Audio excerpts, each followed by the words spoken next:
Recording మన ప్రభువైన యేసుక్రీస్తు నామములో మీకు అందరికీ వందనాలు సమర్పిస్తున్నాను. ఇవాళ మనం ఆలోచన చేయబోయేటువంటి అంశము మీకు అందరికీ సుపరిచితమే, కానీ ఇది ఎప్పటికప్పుడు మనం జ్ఞాపకంలోకి పెట్టుకొని జరిగించవలసినటువంటి సంగతి కాబట్టి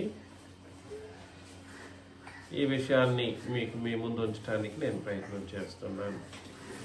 మీరందరూ జాగ్రత్తగా విని దాని ప్రకారం మీ యొక్క విశ్వాస జీవితాన్ని కొనసాగించాలని నేను మనవి చేస్తా ఉన్నాను. ఇది కొన్ని సిరీస్ ఆఫ్ ద లెసన్స్ అన్నమాట అండి. కాకపోతే సందర్భానుసారంగా మనం ఇది ఆలోచన చేస్తూ వెళుతూ ఉంటాం. క్రొత్త నిబంధన వెలుగులో ధర్మశాస్త్రం.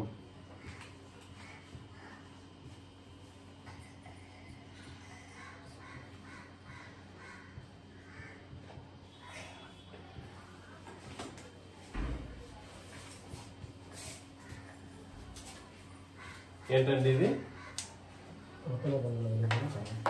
క్రొత్త నిబంధన వెలుగులో ధర్మశాస్త్రం. కాబట్టి క్రొత్త నిబంధన వెలుగులో ధర్మశాస్త్రం అంటే మీకు సులభంగా అర్థమైపోగలదు. క్రొత్త నిబంధన వెలుగులో ధర్మశాస్త్రం అనేటువంటి ఈ సబ్జెక్ట్ని మనం డీల్ చేస్తూ ఉన్నప్పుడు క్రొత్త నిబంధన మాత్రమే ధర్మశాస్త్రం యొక్క నిజ నీతిని తెలియజేయగలదు. క్రొత్త నిబంధన మాత్రమే ధర్మశాస్త్రం యొక్క వాస్తవికతను తెలియజేయగలదు. వాస్తవానికి ధర్మశాస్త్రంలో ఉన్న సంగతులు కానీ, పితరుల యుగంలో ఉన్న సంగతులు కానీ, వాటిలో ఉన్న ఒరిజినాలిటీ అనేది అక్కడ కనబడదు, కానీ వాటి యొక్క ఒరిజినాలిటీ లేదా వాస్తవికతలు అపోస్తలులు బయట పెట్టడం ద్వారా మనం చదవగలుగుతాం. కాబట్టి ఈ విషయం మనకు అర్థం కావాలి. అందులో మొట్టమొదటి సంగతి ఏమిటనంటే, మీకు అందరికీ తెలిసినదే, లాస్ట్ బుధవారం కూడా ఒక చిన్న చిన్న హింట్స్ ఇచ్చాము, ఆలోచన చేసాము. ఏమిటి లాస్ట్ బుధవారం మనం చేసిన హింట్స్, ఆలోచన ఏమిటి అని అంటే, అపోస్తల కార్యములు 7:53 మనం చదివినప్పుడు, అపోస్తల కార్యములు 7వ అధ్యాయం 53, దేవదూతల ద్వారా నియమింపబడిన ధర్మశాస్త్రం. కాబట్టి ఎవరి ద్వారా నియమింపబడిన ధర్మశాస్త్రం? దేవదూతల ద్వారా నియమింపబడిన ధర్మశాస్త్రమును మీరు పొందితిరి, కానీ దానిని ఏనాడు ఏం చేయలేదు, గై కొనలేదు. నేను మరలా చెబుతున్నాను కదా, ధర్మశాస్త్రమును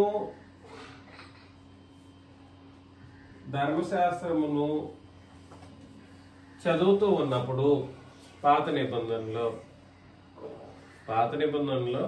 మనం చదువుతూ ఉన్నప్పుడు అక్కడ మాట్లాడుతున్న వ్యక్తి ఎవరు, లేదా దాన్ని ఇచ్చిన వ్యక్తి ఎవరు అనేటువంటి ఒక సంగతిని మనం పరిశీలన చేసినప్పుడు తండ్రైన దేవుడిగానే మనకు కనబడుతూ ఉంటుంది అన్ని సందర్భాల్లోనూ. ఇవ్వబడింది ఎవరి చేతనంట? ధర్మశాస్త్రాన్ని ఇవ్వబడింది ఎవరి చేత? మీరు తలల కింద పెట్టి కాళ్ళు పైకి లేపినా, లేదా భూమి అంతా చుట్టుకొచ్చినా, లేదా 66 పుస్తకాల్లో ఆదికాండం 1వ అధ్యాయం నుండి క్రీస్తు యొక్క శిలువ వరకు కూడా సరే చదువుతూ ఉన్నప్పటికీ, ఎక్కడి నుండి ఎక్కడి వరకు? ఆదికాండం 1వ అధ్యాయం నుండి క్రీస్తు యొక్క శిలువ మరణం వరకు, అనగా మత్తయి 23, మార్కు 15, మత్తయి 28, మార్కు 15, లోక 23, యోహాను 19 వరకు, అయ్యో ఆ ధర్మశాస్త్రాన్ని ఇచ్చింది ఎవరు అనే విషయాన్ని మీరు, దేవదూతలు అన్నటువంటి సత్యాన్ని మీరు గుర్తించలేరు, గ్రహించలేరు. ఏమని గుర్తించలేరు, గ్రహించలేరు? దేవదూతల చేత ఈ ధర్మశాస్త్రం ఇవ్వబడింది అనేటువంటి సత్యాన్ని గుర్తించలేరు. దాన్ని బయట పెట్టింది ఏ వెలుగు? క్రొత్త నిబంధన వెలుగు. ఇది వెలుగులోకి తెచ్చింది. ఇది వెలుగులోనికి తెచ్చింది.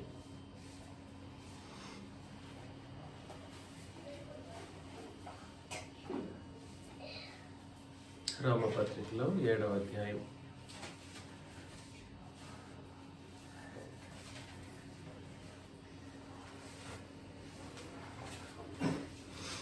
రోమపత్రిక 7వ అధ్యాయం. 7వ అధ్యాయంలో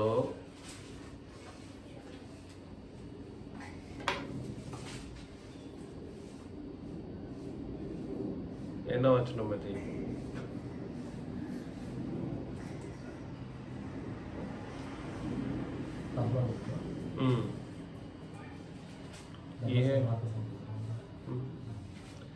'ధర్మశాస్త్రం 7వ అధ్యాయం, రోమపత్రిక 7వ అధ్యాయంలో 4 కాదు, సరే, ధర్మశాస్త్రం ఎటువంటిదో చెబుతూ వస్తూ ఏమంటాడంటే, ఒకప్పుడు 9 నుండి చదవండి. ఒకప్పుడు నేను ధర్మశాస్త్రం లేకుండా జీవించుచుంటిని గాని ఆజ్ఞ వచ్చినప్పుడు పాపమునకు మరలా జీవము వచ్చెను. నేనైతే చనిపోతిని. అప్పుడు జీవార్థమైన ఆజ్ఞ నాకు మరణార్థమైనట్టుగా కనబడెను. పాపము ఆజ్ఞను హేతువు చేసుకొని నన్ను మోసపుచ్చి దాని చేత నన్ను చంపాను. కాబట్టి ధర్మశాస్త్రం పరిశుద్ధమైనది. ధర్మశాస్త్రం ఎటువంటిది? పరిశుద్ధమైనది. ఆజ్ఞ కూడా పరిశుద్ధమైనది, నీతి గలది, ఉత్తమమైనది ఉన్నది. క్షమించండి, గలతి పత్రిక 3వ అధ్యాయం. గలతి 3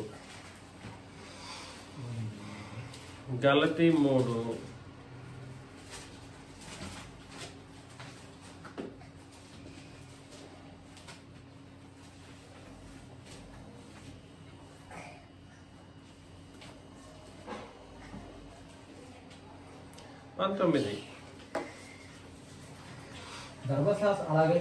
అలాగైతే ధర్మశాస్త్రం ఎందుకు? ఎవరికి ఆ వాగ్దానం చేయబడినో ఆ సంతానము వచ్చే వరకు అది అతిక్రమములను బట్టి దానికి తరువాత ఇయ్యబడెను. అది మధ్యవర్తి చేత దేవదూతల ద్వారా నియమింపబడెను. ఎవరి ద్వారా నియమింపబడింది?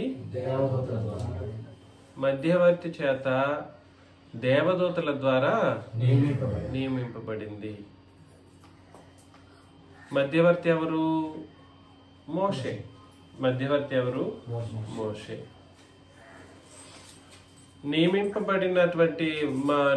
నియమింపబడడానికి ఎన్నుకొనబడిన వాళ్ళు ఎవరు? దేవదూతలు. నియమించబడింది ఎవరు? నియమించింది ఎవరు? దేవదూతలు నియమించారు ధర్మశాస్త్రాన్ని. హెబ్రీ పత్రికలో 2వ అధ్యాయం 2-3 వచనాలు.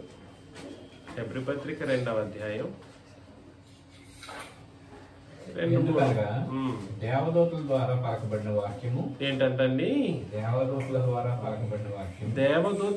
పలుకబడిన వాక్యము స్థిరపరచబడినందున ప్రతి అతిక్రమమును అవిధేయతయు న్యాయమైన ప్రతిఫలము పొంది ఉండగా. కాబట్టి ధర్మశాస్త్రము అనేటువంటిది ఎవరి చేత ఏర్పరచబడింది? ముందు ఇది తెలుసుకోవాలి. ఎందుకు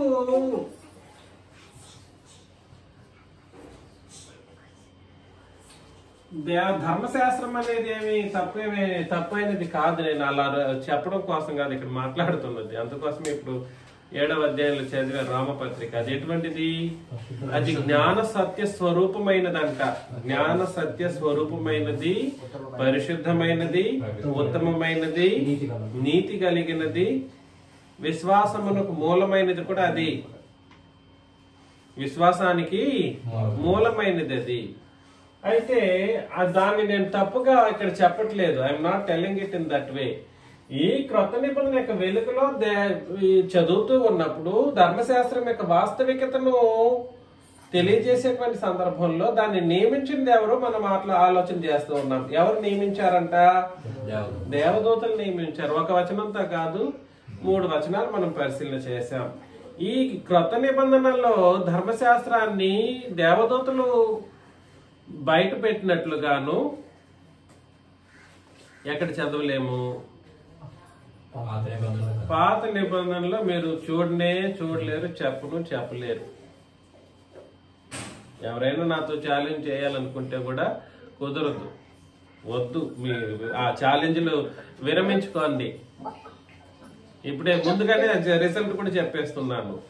ఎందుకంటే అటువంటి పరిస్థితులు అక్కడ మనకు కనబడదు.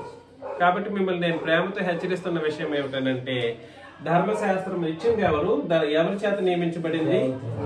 అయితే క్రొత్త నిబంధన ఎవరి చేత నియమించబడింది? క్రీస్తు చేత. క్రీస్తు ఆ నిబంధనకు మధ్యవర్తి అయి ఉండి ఆయన చేతనే ఏర్పాటు చేయబడ్డారు. మధ్యవర్తి ఆయనే, ఇచ్చింది రాసింది ఆయనే. మా హృదయంలో ఆయన రాశాడు. ఎవరు రాశాడు?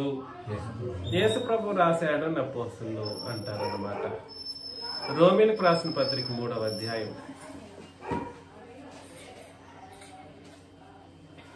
రోమీయులకు రాసిన పత్రిక 3వ అధ్యాయం 19 నుండి 21 వచనాలను చదివినప్పుడు నేను చదువుతాను. ప్రతి నోరు మోయబడినట్లును సర్వలోకము దేవుని శిక్షకు పాత్రమగునట్లును ధర్మశాస్త్రము చెప్పుచున్న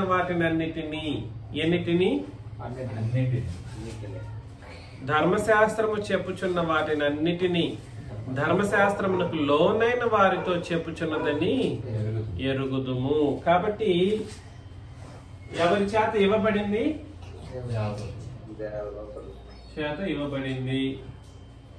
ఎవరికి ఇవ్వబడింది?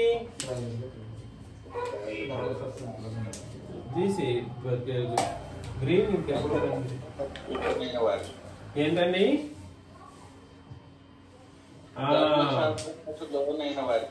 కరెక్ట్. ధర్మశాస్త్రమునకు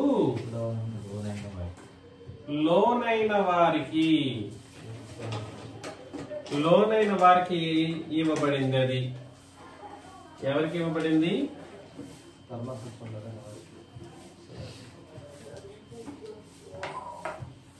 ధర్మశాస్త్రమునకు లోనైన వారికి ఇవ్వబడింది.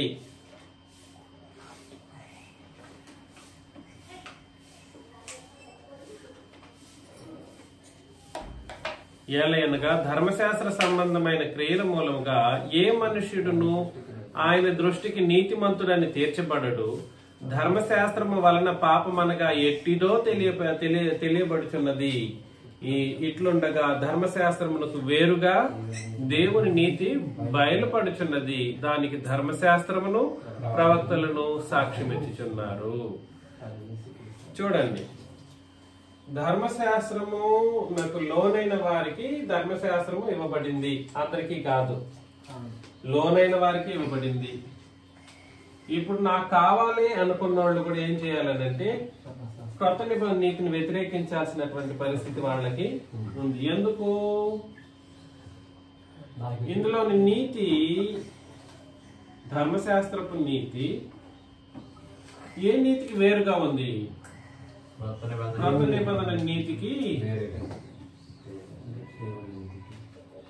వేరుగా ఉంది. సరే, వాక్యం చెప్పింది, మనం చెప్తూ ఉన్నాం, ఇన్ని సంవత్సరాలుగా చెబుతూ ఉన్నా. గుర్తించండి రా బాబుల్లారంటే అది పాత నిబంధన కలపకుండా బాధ ఎట్లా? అదే ప్రతి ఒక్కడు చెప్పేది.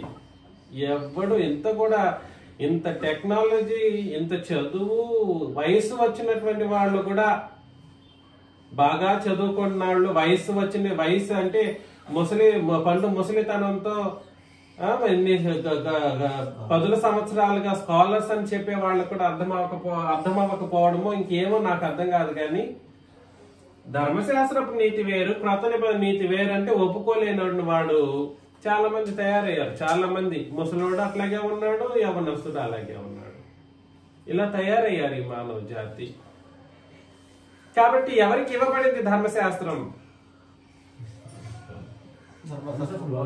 లోనైన వారికి ఇవ్వబడింది. ఎవరికి ఇవ్వబడింది అని ఆలోచన చేసినప్పుడు అక్కడే చెప్పేశాడు, ధర్మశాస్త్ర సంబంధమైన క్రియల మూలముగా ఏ మనుషుడును ఆయన దృష్టికి, కాబట్టి ఎవరికి అది వర్తించగలదు? ఏ మనుషునికి అది ఏం చేయలేదు, వర్తించదు. ఏ మనుషునికి నీతిమంతునిగా తీర్చబడకపోతే అది ఎందుకు? ఇంకా ఏ మనుషునికి అని అన్నప్పుడు ఇక్కడ ఇశ్రాయేలీలే అనడానికి ఉందా? ఇక్కడ చెప్పండి. ఏ మనుషుడు అంటే ఇది ఇశ్రాయేలీలకు వర్తించే అవకాశం ఉందా లేదనంటే సర్వలోకానికన్నా? సర్వలోకానికి లోనైన వారు అని అంటే ఇక్కడ ఇద్దరు ఉన్నారు. ఎవరు వాళ్ళు? ఇశ్రాయేలీలు ప్లస్ అన్యజనులు. వీళ్ళిద్దరికీ కూడా సరే ఇది ఏం చేయబడ్డానికి వీల్లేదు, వర్తింప చేయబడ్డానికి వీల్లేదు. ధర్మశాస్త్రం ఉన్నప్పుడే దాన్ని అది ఏనాడు కూడా సరే ఇశ్రాయేలీని ఏం చేయలేకపోయింది, నీతిమంతులుగా తీర్చలేకపోయింది. అయితే ఇప్పుడున్న మనుషులకి అది ఉపయోగించబడ్డానికి వీలుందా? కాబట్టి ఏ మనుషునికి అనే పదం వాడబడింది. కాబట్టి క్రొత్త నిబంధన వెలుగులో మనం నేర్చుకుంటున్న సంగతి ఏమిటనంటే ఇది దేన్ని బట్టి ఏ మనుషునికి వర్తించదనే మాట ఉపయోగించడం జరిగిందనంటే నీతికి. దేనికి? ప్రత్యేకించి నీతిగా ఒక మనిషిని నీతిమంతునిగా నిలబెట్టడానికి, నీతిమంతునిగా తీర్చడానికి ఏ మనుషునికి కూడా సరే ధర్మశాస్త్రము వర్తించదు. ఏ మనుషునికి అర్థం చేసుకోండి. కాబట్టి ఒకటి ధర్మశాస్త్రం ఎవరి చేత ఇవ్వబడింది? దేవదూతల చేత ఇవ్వబడిందని ఏ నిబంధన చెప్పింది? క్రొత్త నిబంధన చెప్పింది. అదే విధంగా ధర్మశాస్త్రమునకు లోనైన వారికి మాత్రమే ఇవ్వబడిందని క్రొత్త నిబంధన చెప్పింది. గుర్తిస్తే సరే, అందరికీ కాదు. అందులోనూ నీతికి సంబంధించిన ఆలోచన చేసినప్పుడు క్రియల మూలముగా ఎవడైతే ధర్మశాస్త్రాన్ని పాటించడానికి ప్రయత్నం చేశాడో వాళ్ళందరూ కూడా ఏమైపోయారు? పాపులుగానే ఎంచబడ్డారు. కానీ నీతిమంతులుగా ఎంచబడే అవకాశం లేకపోయినందుకు అది ఏ మనుషునికి ఏం చేయలేదు,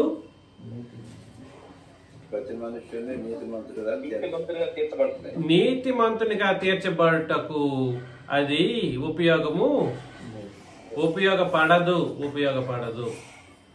కాబట్టి ఈ విషయం మనకు అర్థం కావాలి. ఏ మనుష్యునికి అది నీతికి కారణము కాదు, కాకూడదు కూడా.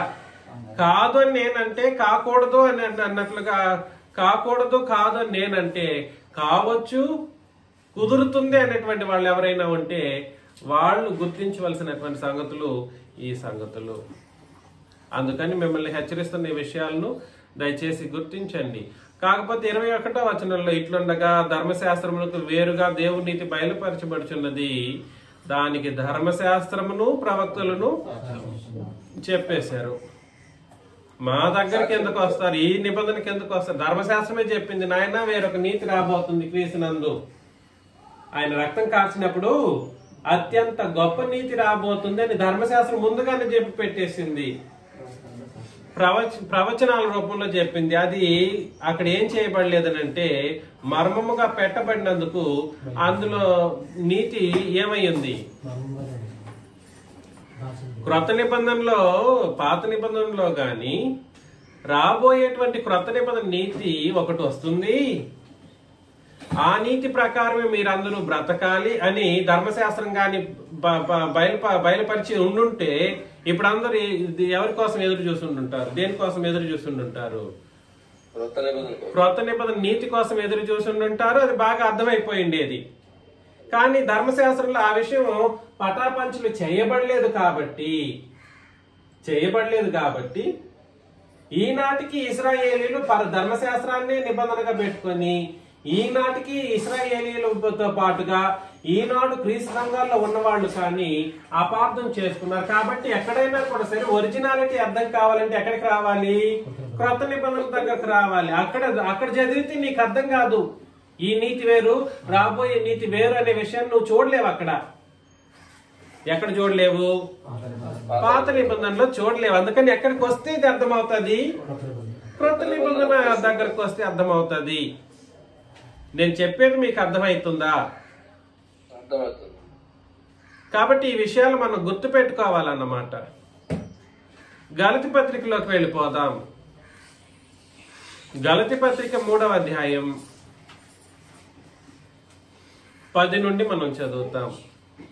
ధర్మశాస్త్రము విధించిన క్రియలకు సంబంధులందరూ శాపమునకు లోనై ఉన్నారు. ఎవరికి ఇవ్వబడింది? ధర్మశాస్త్రము విధించిన క్రియలకు సంబంధులందరూ అంటే అర్థం ఏమిటి? ఎందుకు ఇశ్రాయేలు అన్ని జనులు అంటారు? ధర్మశాస్త్రం విధించిన క్రియలకు సంబంధులందరూ అంటే అర్థం ఏమిటి? పాటించని పాటించకపోని సంబంధులందరూ అంటే అర్థం ఏమిటి?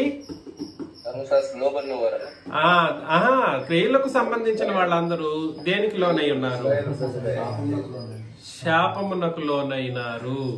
ఎందుకనగా ధర్మశాస్త్ర గ్రంథమందు వ్రాయబడిన విధులన్నీయూ చేయటి యందు ఆ మాట అండర్లైన్ చేసుకోండి. అన్నీయూ చేయటి యందు నిలకడగా ఉండని ప్రతి వాడును శాపగ్రస్తుడని రాయబడింది. కాబట్టి ధర్మశాస్త్రాన్ని బట్టి మేము జరిగించట్లేదు, కొన్నే ఉపయోగిస్తున్నామనే వాళ్ళు కూడా అన్నిటినీ అనే మాటను ఏం చేసుకోవాలి? మైండ్ లో పెట్టుకోవాలి. ఎప్పుడైనా కూడా సరే, నేను ఇది 100 సార్లు చెప్తున్నాను, ఇప్పటికీ చెబుతున్నా. జరిగిస్తే ఎంత జరిగించాలి?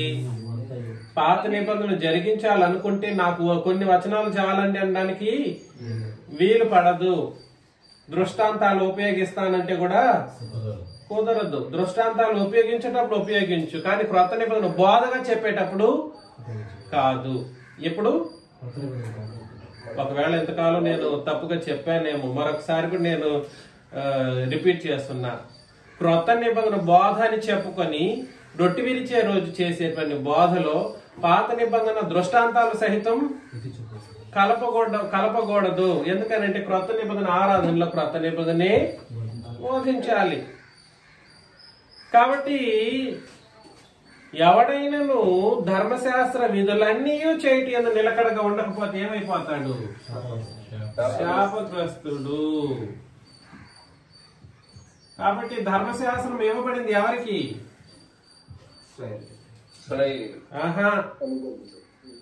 నిలకడగా ఉండని శాపగ్రస్తులకి. అది ఎందుకోసం ఇవ్వబడింది? నేను శాపగ్రస్తులుగా నిలబెట్టడానికి. ఎవరైనా కూడా సరే ఇశ్రాయేలీల్లో దాని యందు నిలకడగా ఉండని వాళ్ళు ఎక్కడికి వెళ్ళిపోవడం జరుగుతుంది? శాపగ్రస్తులుగా తీర్చబడడం అనేది ఉగ్రతలోకి నింపివేయడం కొరకు అది ఇవ్వబడింది అన్నమాట. నేను ప్రత్యేకించి క్రొత్త నిబంధన వెలుగులో అనే మాటను ఉపయోగించాను కాబట్టి నేను పాత నిబంధనకి వెళ్ళట్లేదు. పాత నిబంధన వెలుగులో పాత నిబంధన అనే ఒక సబ్జెక్ట్ ను మనం మాట్లాడదాం ఫుల్ డే బైబిల్ క్లాస్ లో. అది full day Bible class, not అది కంప్లీట్ గా ఆలోచన చేయవలసిన విషయం. చదువుతాం. ధర్మశాస్త్రం చేత ఎవడును దేవుని ఎదుట నీతిమంతుడని తీర్చబడను సంగతి స్పష్టం. ఏంటంట? ధర్మశాస్త్రము చేత ఎవడును దేవుని ఎదుట నీతిమంతుడని తీర్చబడను సంగతి స్పష్టం. నేనా చెప్తున్నది? అరే బాబులారా, ధర్మశాస్త్రాన్ని పాటించడానికి ప్రయత్నం చేసి ఏమైపోతారు? శాపగ్రస్తులు అవుతారు. తర్వాత నీతిమంతులుగా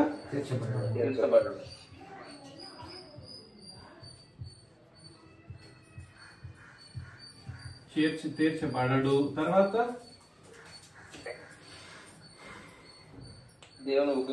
ధర్మశాస్త్రము విశ్వాస సంబంధమైనది కాదు గాని దాని విధులను ఆచరించేవాడు వాటి వలననే జీవించును.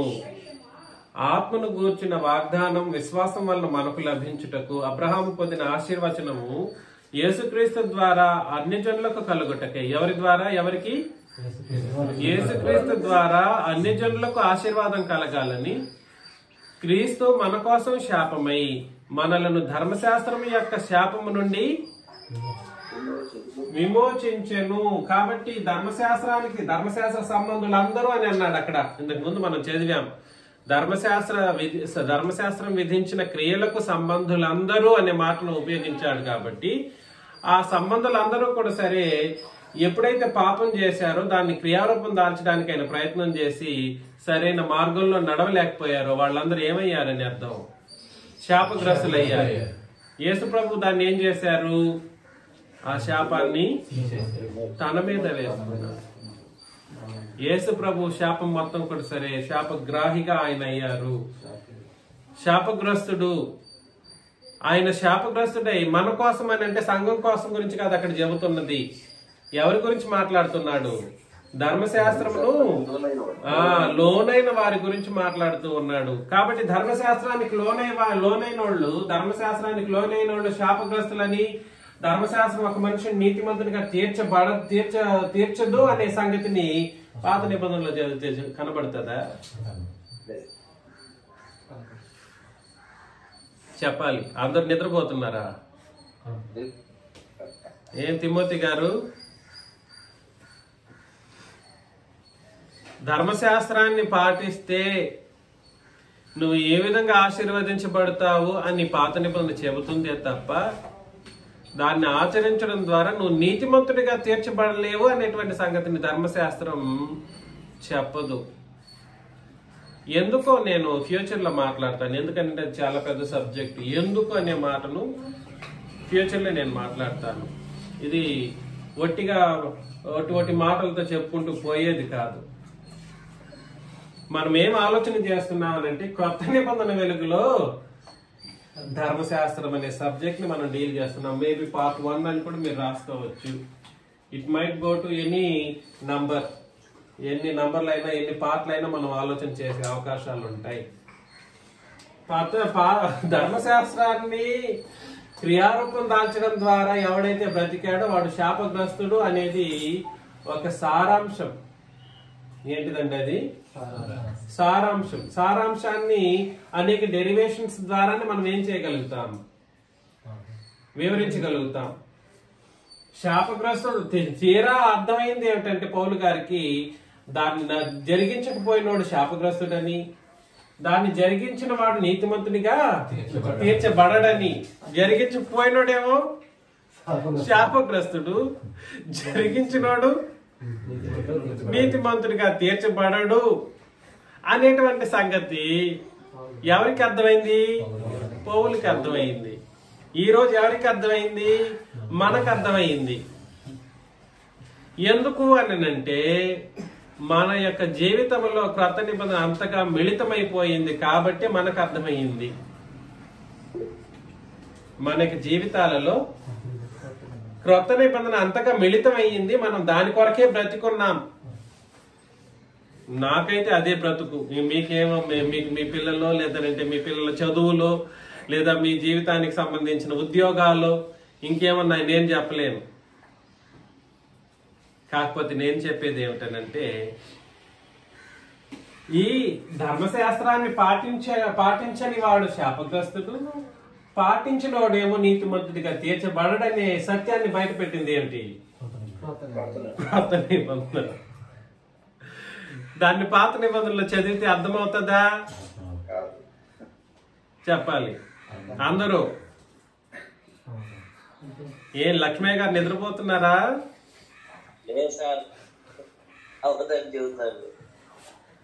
కాబట్టి మిమ్మల్ని హెచ్చరిస్తున్న విషయాన్ని గుర్తించండి. 13, 14 ఇందును గూర్చి మ్రాను మీద వ్రేలాడిన ప్రతివాడును శాపగ్రస్తుడు అని వ్రాయబడి ఉన్నది. కాబట్టి మ్రాను మీద ఎవరు వేలాడి తీయబడ్డారు? మన ప్రభువైన క్రీస్తు యేసు. దయచేసి ఆయన యొక్క సిలువ ఎంతో గొప్పదో ఆలోచన చేయండి. ఈ రోజు ధర్మశాస్త్రాన్ని బట్టి నీతిమంతులుగా తీర్చబడ్డామని గాని, ధర్మశాస్త్రాన్ని బట్టి నేను భూమి మీద విశ్వాసిగా బ్రతకగలుగుతానని చెప్పేటువంటి వాళ్ళందరూ క్రీస్తుని ఇంకనూ ఏం చేయడానికి ప్రయత్నం చేస్తున్నారంటే శాపగ్రస్తులుగా సిలువ వేయడానికి ఆయన ప్రయత్నం చేసేవాళ్ళుగా, ఆయనేమో శాపగ్రస్తుడిగాను ఇంకనూ సిలువలో ఆయన సిలువ వేసేటువంటి దారుణమైనటువంటి అపవాదులుగా ఉన్నారన్నటువంటి సత్యాన్ని మనం గుర్తించాలి. మిమ్మల్ని ప్రేమతో ఈ విషయాన్ని నేను మనవి చేస్తూ ఉన్నాను. సహోదరులారా, మనుష్య రీతిగా మాట్లాడుచున్నాను. మనుషుడు చేసిన ఒడంబడికి అయినను స్థిరపడిన తర్వాత ఎవడును దాన్ని కొట్టివేయడు, దానితో మరి ఏమియో కలపడు. అబ్రహామునకును అతని సంతానమునకును వాగ్దానములు చేయబడింది. అబ్రహామునకును అతని సంతానం ఆయన అనేకులను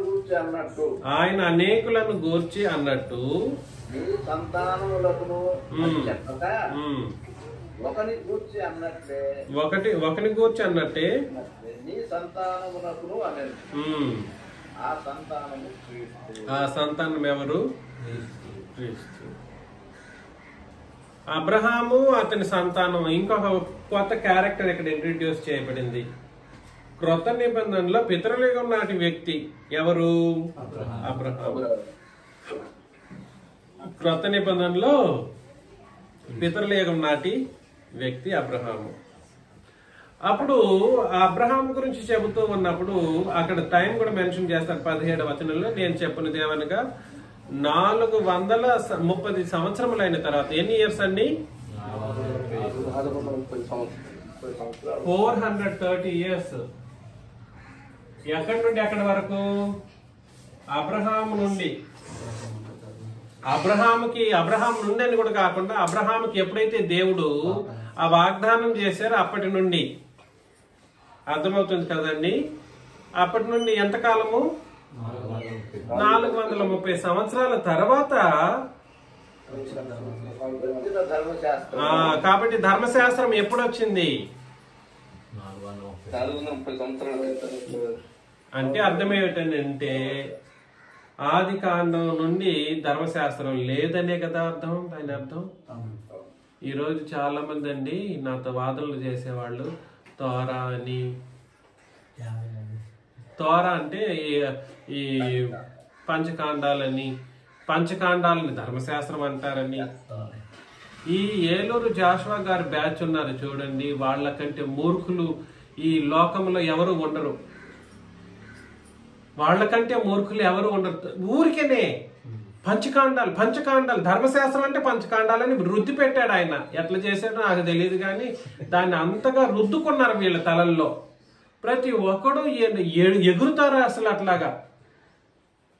ఒక డినామినేషనలిజంలో ఉన్న వాళ్ళకు కూడా సరే అబద్ధాలను అంతగా ఎక్కించుకొని ఉండరు. మీరు ఎవరినైనా వాళ్ళని కదిలించి చూడండి. ధర్మశాస్త్రము అని అంటే ఖచ్చితంగా పంచకాండాలు అంటారు. ఒరే బాబులారా కాదు అంటే కూడా అసలు సామాన్యంగా ఎగరట్లేదు నా మీద. అట్లా నిన్న మాట్లాడడానికి కూడా అవకాశం ఇవ్వట్లేదు. అంతటి మూర్ఖత్వం, అంతటి దారుణమైనటువంటి పరిస్థితి. ధర్మశాస్త్రం ఎప్పుడు ఇవ్వబడింది? అబ్రహాముకి వాగ్దానం చేసినప్పటి నుండి 430 సంవత్సరాల తర్వాతనే వచ్చిందంట ధర్మశాస్త్రం. ఇక్కడ ఒక చోట కాదు, మనం హెబ్రీ పత్రికలో కూడా సరే 8వ అధ్యాయంలో చదివితే, హెబ్రీ పత్రికలో నేను వారిని ఐగుప్తు దేశం నందు చెయ్యి పట్టుకున్న దినమున వారితో చేసి నిబంధన వంటిది కాదు అని అంటాడు. అంటే అర్థం ఏమిటి? పాత నిబంధన అన్న ధర్మశాస్త్రం అన్న రెండు ఒకటే. ఈ ధర్మశాస్త్రం అనేటువంటి నిబంధనను దేవుడు ఎప్పుడు వాళ్ళకి ఇచ్చారు? అబ్రహాం కాదు, ఇశ్రాయేలీల యొక్క చెయ్యి పట్టుకున్న దినాన్న చేశాడు నిబంధనను. ఇశ్రాయేలీల యొక్క చేయి పట్టుకున్న దినాన. అది ఏ దినం అని అంటే నిర్గమకాండం 19వ అధ్యాయంలో మనం చదువుతాం. మనం అనేక సార్లు చదివాం, ఫ్యూచర్ లో కూడా చదవగలం. కాబట్టి నేనేం చెప్పడానికి ప్రయత్నం చేస్తున్నానంటే ధర్మశాస్త్రము ఎక్కడి నుండి? వారిని ఇశ్రాయేలీలతో తండ్రి అయిన దేవుడు నిబంధన కుదుర్చుకున్నప్పటి నుండే, కానీ అంతకు ముందు అది ఈ సత్యం చెప్పింది ఏది? వాస్తవానికి ధర్మశాస్త్రంలో కూడా ఆ మాట చెప్పేశాడు దేవుడు. ధర్మశాస్త్రంలో కూడా చెప్పాడు, కానీ సంవత్సరాలతో పాటు మాట్లాడడం అంటే ఇక్కడనే.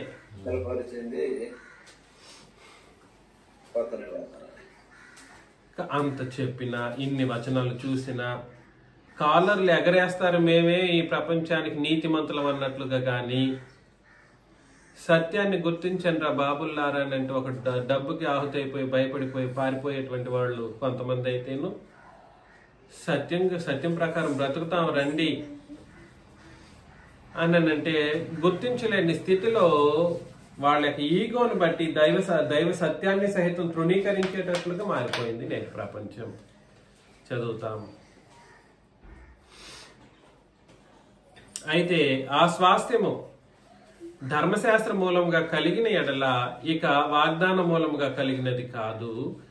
అయితే దేవుడు అబ్రహామునకు వాగ్దానం వల్లనే దాన్ని అనుగ్రహించెను. అలాగైతే నేను ఇది మాట్లాడట్లేదండి, ఇది కొంచెం పెద్ద ఉపదేశం కాబట్టి నేను అబ్రహాముకి ఇవ్వబడిన వాగ్దానం గురించి నేను మాట్లాడట్లేదు.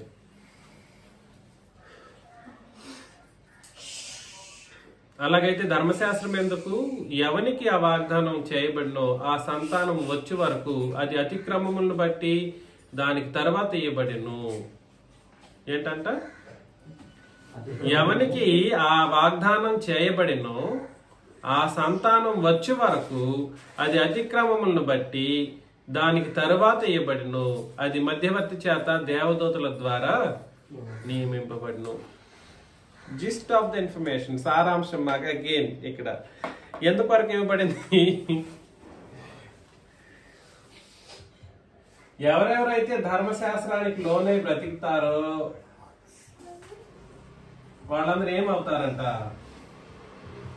అతిక్రమించుతూ ఉంటారంట. ఏమై ఉంటారు?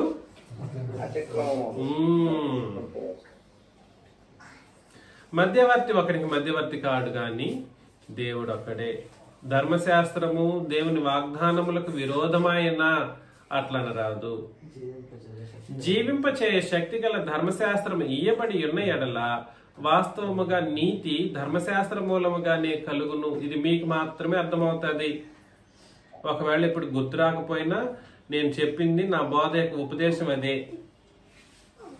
ధర్మశాస్త్రం ఏ మనిషిని ఏం చేయలేదు. ఆహా, అక్కడ చెప్పింది చెప్పండి సార్. జీవింపచేయ శక్తి గల ధర్మశాస్త్రం ఇయ్యబడి ఉన్న ఎడల, అదే నేను నా బోధలో ఉద్దేశం అదే కదా. ఏం మర్చిపోతున్నారు? మర్చిపోతే వ్యర్థం. అది జీవాన్ని ఇవ్వగలిగేది కేవలం ఇది. అతిక్రమం ఏం చేస్తుంది? జీవాన్ని ఏం చేస్తుంది? అతిక్రమాలు జీవాన్ని ఏం చేస్తాయి? ఎందుకు తమ్ముడు అట్లా మాట్లాడతారు? అక్కడ వచనమే చూడాల్సిన అవసరం లేదు, మామూలుగా ఆలోచన చేయండి. పాపం ఏం చేస్తుంది? ఒక మనిషిలో నుండి జీవాన్ని తీసేస్తుంది. అబ్బా, ఏమి బేసిక్ మర్చిపోతున్నారు? పాపం వల్ల వచ్చి జీతం ఏమిటి? అతిక్రమం వల్ల వచ్చి జీతం ఏమిటి? పాపము అతిక్రమం రెండు ఒకటే. జీవింపచే శక్తి గల ధర్మశాస్త్రము ఇవ్వబడిన ఎడ్లా అని అన్నాడు. ఎవరిలోనైతే ఈ జీవం అనేది దాపరించి ఉంటుందో, అనగా ఆత్మలో ఉంటుందో, శరీరము ఆత్మ జీవం అనేటువంటి ఈ కార్యక్రమాల్లో జీవమును ఇచ్చే ఒక పద్ధతిని ధర్మశాస్త్రం పాటించలేకపోయింది. అది ఇచ్చే స్థితి దానికి లేదు. ఎన్నిసార్లు రోమపత్రిక 8వ అధ్యాయం 2వ వచనం చదవలేదు? జీవంనిచ్చే ఆత్మ యొక్క నియమములు పాపం చేస్తే మరణిస్తావనే నియమం నుండి నన్ను విడిపించెను. అనగా ధర్మశాస్త్రము దేనిని చేయజాలకపోయిందో దాన్ని దేవుడు ఎవరి ద్వారా చేశారు? ప్రభుని క్రీస్తు ద్వారా చేశారు అన్నటువంటి సత్యాన్ని మనం చదువుతాం. ఎందుకు ఇది మీరు మర్చిపోతున్నారు? కాబట్టి ధర్మశాస్త్రం ఏం చేసిందనంటే అతిక్రమంలోకి నింపేస్తుంది, నీకు జీవాన్ని ఇవ్వలేదు అనేటువంటి సత్యాన్ని ధర్మశాస్త్రంలో చదివితే నీకు అర్థం కాదు. అది అర్థం కావాలంటే ఎక్కడికి రావాలి? క్రొత్త నిబంధనకు రావాలి. పాపం ద్వారా, ఎందుకంటే దాని ద్వారా జరిగింది ఏమిటంటే పాపమే పెరిగింది తప్ప, విస్తరించింది తప్ప, అతిక్రమాలు విస్తరించబడ్డాయి తప్ప, అపరాధాలు పెరిగిపోయాయి తప్ప, మరణించిన మనిషి జీవాన్ని పొందుకునే స్థితిలో లేని పరిస్థితి. దాని కొరకే కదా యేసు ప్రభు ప్రాణం పెట్టి ఆయన యొక్క జీవాన్ని మనకందరికీ అనుగ్రహించే కార్యక్రమం చేశారు సిలువలో. ఎందుకు అర్థం చేసుకోలేకపోతున్నారు? మీరు కూడా మర్చిపోతుంటే ఎట్లాగా? ఒక పరిపక్వత కలిగిన క్రైస్తవులు, నిజ క్రైస్తవులుగా మీతో చెప్పడానికి నేను చేసే బోధ మరలా తిరిగి డౌన్కి వెళ్ళి మీకు తిరిగి ఆ విషయాన్ని బోధించి మాట్లాడాల్సిన పరిస్థితి వస్తూ ఉంది రోజు రోజుకి. అంటే మీ వ్యక్తిగత జీవితాల్లో మీ ప్రాధాన్యతలు వేరుగా ఉన్నాయి అనేది నాకు అర్థమవుతా ఉంది. మీ వ్యక్తిగత జీవితాల్లో మీ ప్రాధాన్యతలు వేరుగా ఉన్నాయి. నిబంధన అర్థమైంది, భయపడి బాప్తీసం తీసుకున్నారు, సంతోషమే. కానీ జీవన విధానం మారట్లేదు. నిబంధన ప్రకారం బ్రతకడానికి మీరెవరూ కూడా సరే ఆలోచన చేయట్లేదు. ఒకడు పాపం చేస్తే మాత్రం భూతార్థంతో చూపించి వాడు పాపం చేశాడనే కోణంలో మాత్రమే, అవసరమైతే విడిపోతాం అక్కడి నుండి, అతనితో మనం మాట్లాడకుండా ఉంటామని ఈ పాత నిబంధన పద్ధతిని మరలా ఇంకా పాటిస్తున్నాం మనోళ్ళు కూడా. ఒక పాపాన్ని చూసినప్పుడు పాపం పాపం పాపం అని ఊగులాడుతూ ఉన్నాం. ఇదే మన జీవితంలో జరుగుతూ ఉన్నది.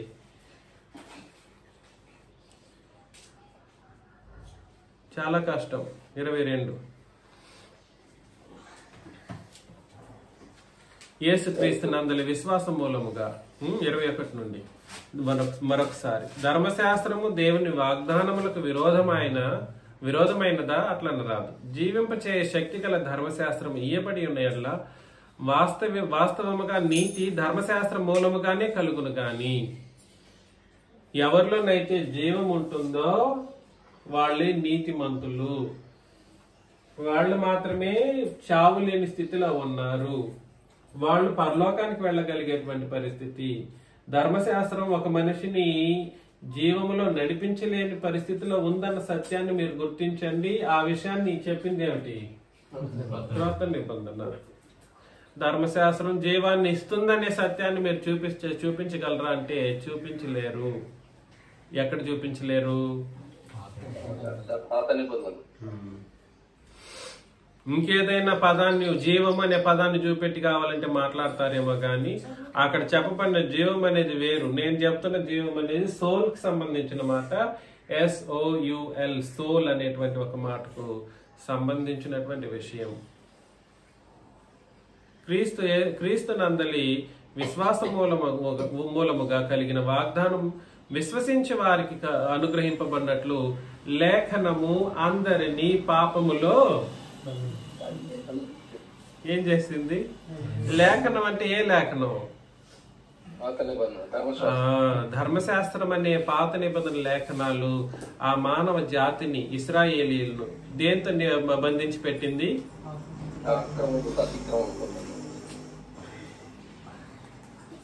అతిక్రమంతోను పాపముతోను బంధించడంతో పాటుగా జీవమే లేని స్థితిలో ఆ ధర్మశాస్త్రం అనేది ఆ ఇశ్రాయేలు ప్రజలను నడిపించింది.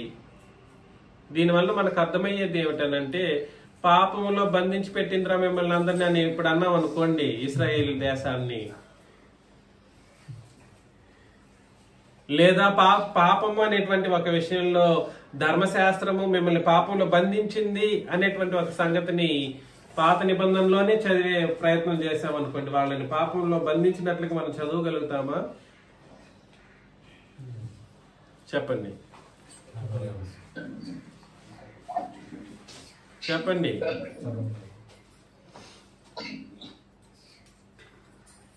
కాబట్టి ఈ విషయం మనకు అర్థం కావాలి. మ్యూట్ లో పెట్టండి తిమోతి గారు. 23 విశ్వాసము వెల్లడి కాకమునుపు ఇక ముందుకు బయలుపరచబడబో విశ్వాసమును అవలంబింపవలసిన వారముగా చెరలో ఉంచబడినట్టు మనము ధర్మశాస్త్రమునకు లోనైన వారమైతిమి అని అన్నాడు. అబ్బా, ఎంతటి బైబిల్ స్కూల్ కొన్ని 10 సంవత్సరాలు చదివిన వాళ్ళకి అర్థం కాలేకపోయింది ఈ వచనం. ఆ డిబేట్ లో సుధీర్ అనేవాడు లేసి రత్నకిషోర్కి అదే బోధ ఉంది కాబట్టి వాళ్ళందరూ ఒకటే పేజీలో ఉన్నారు. వీళ్ళందరూ కూడా ఏం చేశారు ఆ రోజు చెప్పండి?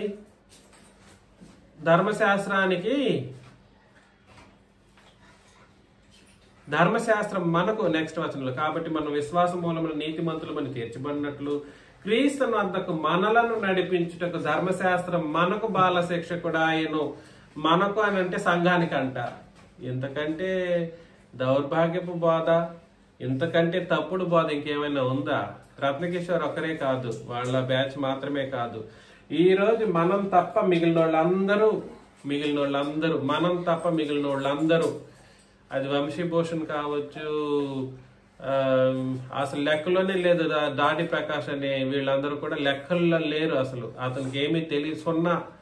పాపం వంశీభూషణో లేదనంటే ఈ దేవదానం గారి బ్యాచ్ లేదా వీళ్ళందరూ కొంతైనా చెప్పగలుగుతారు.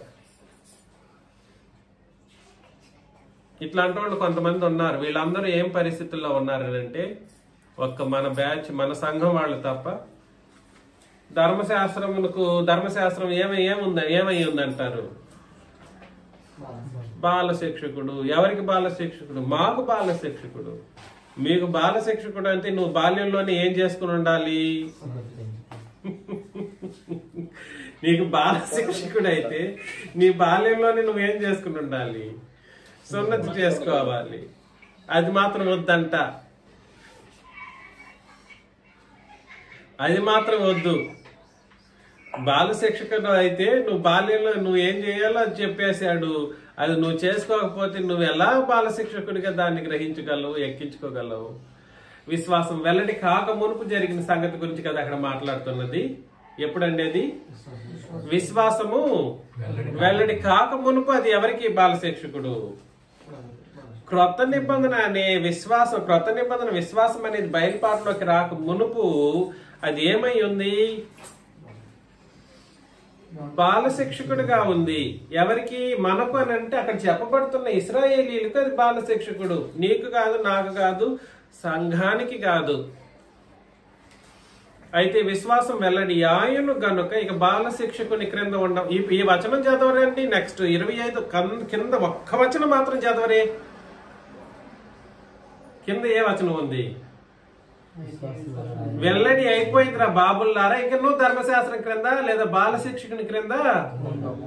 అది ఎందుకు చదవడం నాకు అర్థం కాలేదు. ఆ రోజు దేవదానం బ్యాచ్ మన అమ్మగారు శాంతకుమారి అమ్మగారు వాళ్ళ దగ్గర మన క్లాస్ అరేంజ్ చేసినప్పుడు ఆ రోజు అంతమంది మాట్లాడారు కదా, ఒరే బాబులారా కింద వచనాలు చదవండిరా అంటే ఆ వచనం చదవకుండానే ఇక్కడే బాల శిక్షకుడు. ఈ దేవదానం బ్యాచ్ కూడా అట్లాగే తయారయ్యారు నేటికి. ఆయన చనిపోయిన తర్వాత, చనిపోక ముందు పాపం ఆయన ఏదో చేశారు, ఆయన తెలియకుండా చేశారు. వాస్తవానికి ఆయన చనిపోయిన తర్వాత అంతకంటే మూర్ఖత్వంలో ఈ ప్రజలు వెళ్ళిపోయారు. బాల శిక్షకుని క్రింద ఉంటామా? ఎప్పుడది? విశ్వాసం వెల్లడి అయిపోయింది కనుక.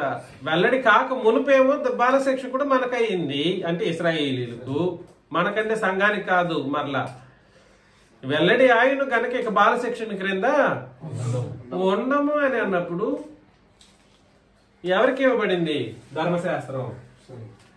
ఎవరికి బాల శిక్షకుడు? ఇశ్రాయేలీలకు అది ఏమై ఉంది? బాల శిక్షకుడు. కానీ సంఘమునక విశ్వాసం వెల్లడైనాక దాని కింద వాళ్లే ఉండరు. ఇశ్రాయేలీలే దాని క్రింద ఉండరు. కాబట్టి మనకు ఇది చదువుతూ ఉన్నప్పుడు ఈ విషయం మాత్రం మనం చాలా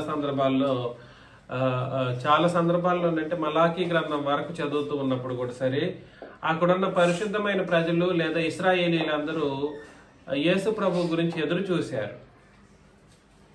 ఆయన రాబోతారు, ఆయన వచ్చి మమ్మల్ని కాపాడుతారు, మమ్మల్ని తిరిగి దేవుని యొద్దకు నడిపిస్తారనేటువంటి ఒక విషయాన్ని బట్టి ధర్మశాస్త్రాన్ని బాలశిక్షకునిగా గ్రహించారు. కానీ అందులోని పరిశుద్ధమైన నీతి కలిగిన అదేవిధంగా ఉత్తమమైనటువంటి సంగతులను గుర్తించలేని స్థితిలోకి వాళ్ళందరూ దిగజారిపోయారు. అందుకని ఇక్కడ చెప్పేశాడు, యేసుక్రీస్తు నందు మీరందరూ విశ్వాసం వలన దేవుని కుమారులై ఉన్నారు అని అన్నాడు. ఈ క్రీస్తులోనికి బాప్తిసం పొందిన మీరందరూ క్రీస్తును ధరించుకొని ఉన్నారు. ఇందులో యూదుడని, గ్రీసు దేశస్థుడని, దాసుడని, స్వతంత్రుడని, పురుషుడని, స్త్రీ అని లేదు. యేసుక్రీస్తు నందు మీరందరూ ఏకముగా ఉన్నారు అని చెప్పేసి అన్నాడు అనమాట. మీరు క్రీస్తు సంబంధులైతే ఆ పక్షమందు అబ్రహాం యొక్క సంతానమై ఉండి వాగ్దాన ప్రకారం వారసులై ఉన్నారు. ఇక్కడ చూడండి, ఇక్కడ మనం సత్యం గ్రహించాలి. మీరు ఎంతమంది జీర్ణించుకుంటారో నాకు తెలియదు. ఇక్కడ ఒక సత్యం చెప్పేశాడు.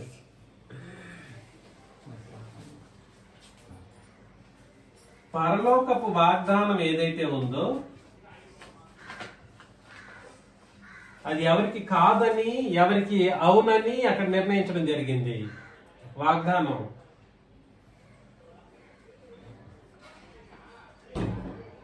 సంగమునకే గాని ఎవరికి కాదు, ఇశ్రాయేలీలకు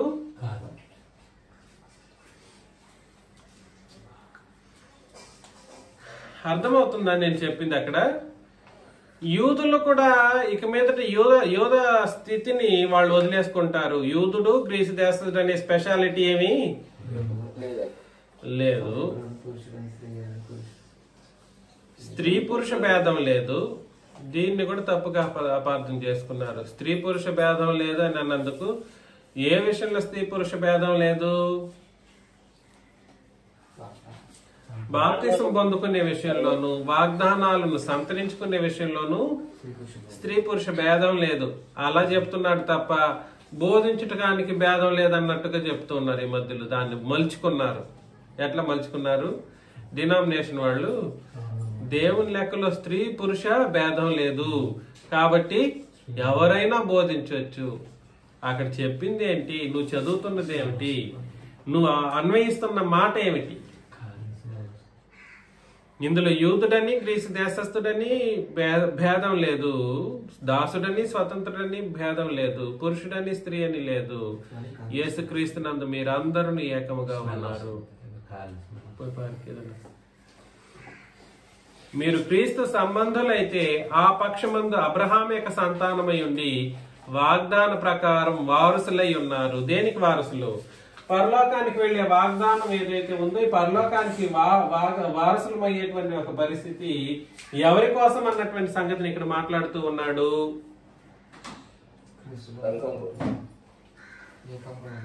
సంఘం కొరకు కనీసం వాళ్ళకి కూడా ఉంది వాగ్దానం. కాకపోతే వాళ్ళు విశ్వాసమును బట్టి వాగ్దానాన్ని సంపాదించుకున్నారు కానీ ఈ సంతానత్వాన్ని బట్టి వాగ్దానం కాదు. సంతానం ద్వారా కలిగే వారసత్వం వేరు, విశ్వాసం ద్వారా కలిగే వారసత్వము వేరు. సంతానం అంటే ఇప్పుడు ఎవరు? సంతానం ఎవరు? సంఘమే సంతానం. అయితే ఇశ్రాయేలీలు కారా దేవుని పిల్లలు? ఎస్, వాళ్ళు ఇశ్రాయేలీలు దేవుని పిల్లలు ఇప్పుడు కానీ అక్కడ చదువుతూ ధర్మశాస్త్రంలో చదువుతున్నప్పుడు మేము మాత్రమే దేవుని పిల్లలం, మాకు మాత్రమే దేవుడు తండ్రి అని చెప్పి మాతోనే దేవుడు నిబంధన కుదుర్చుకున్నాడు అన్నట్లుగా కొన్ని వచనాలు చదువుతాం. అయితే వాళ్ళకి దేవుడు ఇస్తున్న సమాధానం ఏమిటనంటే క్రీస్తు సంబంధులు మాత్రమే ఏమై ఉంటారంట? అబ్రహాం యొక్క సంతానమై ఉండి వాగ్దానానికి వారసులుగా ఉంటారు. కాబట్టి పరలోకం పోవాలనంటే ఈ విషయాన్ని ధర్మశాస్త్రం చెప్పిందా? వాగ్దానం అంటే ఏమిటో కూడా ఇశ్రాయేలీలకు తెలియదు చాలా వరకు. అసలు ఆ మాట పౌలు గారికి సౌలుగా ఉన్నప్పుడు తెలుసుండుంటే ఎప్పుడు సౌలుగా ఉన్నప్పుడు ఈ విషయం తెలిసి ఉండింది అనుకోండి, ఎట్లుంటుంది పరిస్థితి చెప్తాను. నేను చెప్పేది మీకు అర్థమవుతుందా? ధర్మశాస్త్రాన్ని అంతగా పాటించి ధర్మశాస్త్ర విషయంలో ఎవడు నిందించలేనంత స్థితిలో ఉన్నప్పుడు ఈ వాగ్దానం ఏదైతే ఉందో, ఈ వాగ్దానానికి సంబంధించిన వారసత్వం ఏదైతే ఉందో, ఆ వారసత్వంలో ఉన్నటువంటి ఆశీర్వాదం ఏదైతే ఉందో, ఈ సంగతి ధర్మశాస్త్రంలో సుస్పష్టంగా తెలిసి ఉండుంటే సౌలుకి ఏమై ఉండాలి? ఈ వాస్తవం అర్థమైపోయి ఉండాలి. కానీ ఇది అక్కడ బయలుపరచబడలేదు. ఇది అయిన తర్వాతనే అపోస్తలుడైన పౌలు ఎన్నుకొనబడిన తర్వాత ప్రభువైన క్రీస్తు యేసు చేత ఆ జ్ఞానం, క్రొత్త నిబంధన జ్ఞానం నింపబడినప్పుడు మాత్రమే ప్రతి ఒక్కటి అర్థమైపోవడం ద్వారా ఏం చేశాడనంటే, అబ్బబ్బా ఇశ్రాయేలీలు కాదే, ఇశ్రాయేలీలు కాదు వాగ్దాన పుత్రులు, వాళ్ళు కాదు వారసులు, ఇంకెవరు? సంఘం.